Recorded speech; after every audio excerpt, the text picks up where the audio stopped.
it's difficult because, one, I didn't own the intellectual property of the Big Show. So basic way to explain it, I was like an actor playing Captain America, and Marvel owned Captain America. So WWE owns the intellectual property of the Big Show. So for me to make that transition to AEW, that was one of the concerns, was like, I'm going to have to give up that instant notoriety of the Big Show. It's a worldwide global name. I have to give it up. It's a great opportunity now that I'm older and branching out and doing other things, movies and stuff, and TV and stuff, that it'd be good to build my own name. So when we talked about it, Tony and I thought it was great. Didn't think it was a problem at all. Liked the idea of calling me by my real name, considering we were doing the commentary. And it was a chance also to shed perceptions that were the Big Show. I got a chance to be Paul Wight. I didn't have to be Big Show anymore. I could be Paul Wight. So, and it's always much more comfortable when you get to be your own skin. So, and that's just one of the things that happens in big business. Every nickel counts. So a big part of the decision to go to AEW was the fact that I could be Paul Wight and I could do commentating and also compete.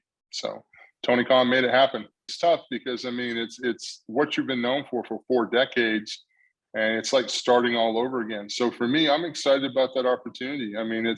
It's makes me work harder, makes me more diligent on my duties and commentating to try to improve and get better. I don't have 4 decades of a name to kind of sit on my butt and rely on. And I like that.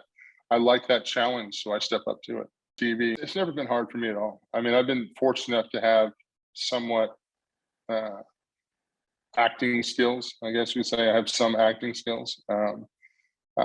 It's just a character you play. And that's the one thing, is just like whether you're doing a TV show or a movie or portraying a character in wrestling, you have to identify with a character and find ways to make it believable. It's one of the things I tell the younger kids competing now. I said, you have to believe in what you're doing, because if you don't believe in it, the fans won't believe in it. So that's part of learning to find ways to make your character believable and make it believable to the crowd. So it's not that hard, because trust me, the guy at home is not the Big Show you see on TV. The guy at home, I've got 12 cats, so I'm always dumping cat boxes, and that's. I get groceries at the grocery store. I'm just a regular dude. The biggest thing right now is to continue to put great wrestling on and have a different alternative. An AEW program is not like a WWE program. It's unique skill sets, unique talents, more wrestling focused for the true wrestling fan that maybe doesn't want quite the soap opera-esque episodes that WWE offers. It's more wrestling oriented. And the biggest thing is you just got to put in reps. You got to hit the towns, you got to meet the people, you got to shake the hands, and you got to get them talking about you.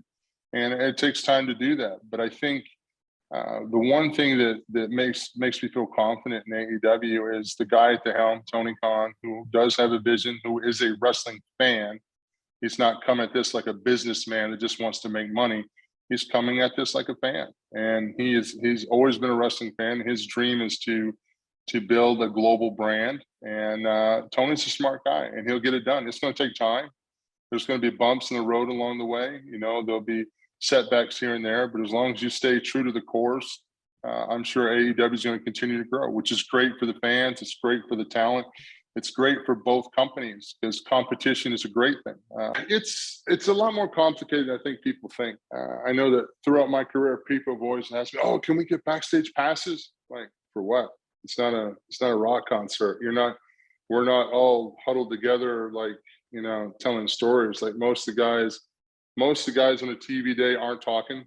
Most of the guys are focused on what they're doing. They're either doing their warm-up routines or in the training room getting the pre-match training care that they need, whether it's ankles taped or heating packs or whatever to get ready. Most everybody is very focused. The tension's very high. It's not the playground that people think it is. It's a very serious, competitive industry where if you go out there and flop, you might get another opportunity. You might get another one after that. But this is a business of ratings. This is a business of being consistently able for the company to depend on you to deliver. And so that pressure is very high. And some talent can handle it, some can't. Sometimes it gets too much for people for night after night to have that intensity night after night. It takes a lot to help make a company successful, to help make yourself as a talent successful. So I would say behind the scenes, every now and then when there's cameras around, you'll catch everybody. People will smile and they'll joke, but most of the time, everybody's very serious at showtime. Everybody's serious about their performance.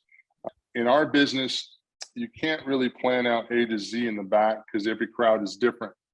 So you want to have that flexibility and that mobility. It's funny, I always make a joke, and whether it's a good joke or a bad joke, but I always refer to the movie G.I. Jane with Demi Moore. When she first shows up to SEAL training camp, and the commander there is like, you're going to experience an operational tempo unlike anything you've ever seen in the world. That always sets out to me as pro wrestling, because you will literally work every night hard, drive hundreds of miles to the next town, catch flights. You will operate at a level that most people can't operate at. You're going to miss anniversaries. You're going to miss birthdays. You're going to miss holidays. You're going to be on the road. And that takes an incredible, focused, determined talent to make a successful career out of it. So passion for what I do and love.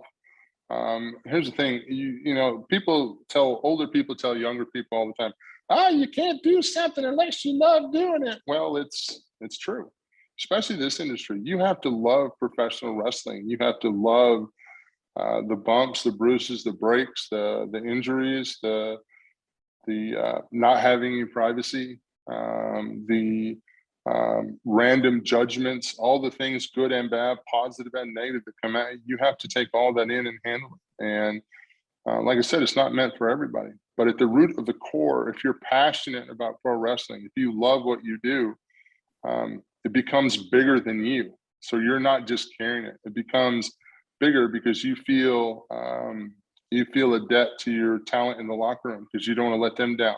You feel a debt to your owner, the company. You want to make sure that AEW does well.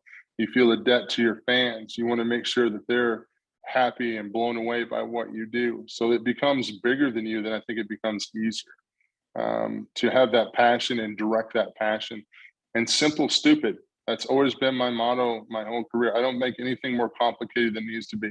Simple, stupid. I show up on time. I work as hard as I can. I try to be as safe as I can. I stay healthy and get to the next town. It's simple, stupid. Brock, he was a great competitor, tremendous athlete. And again, he was one of those kind of guys that comes along once in a generation, that kind of athlete. And he's got such presence. I love that dude. He's a great dude.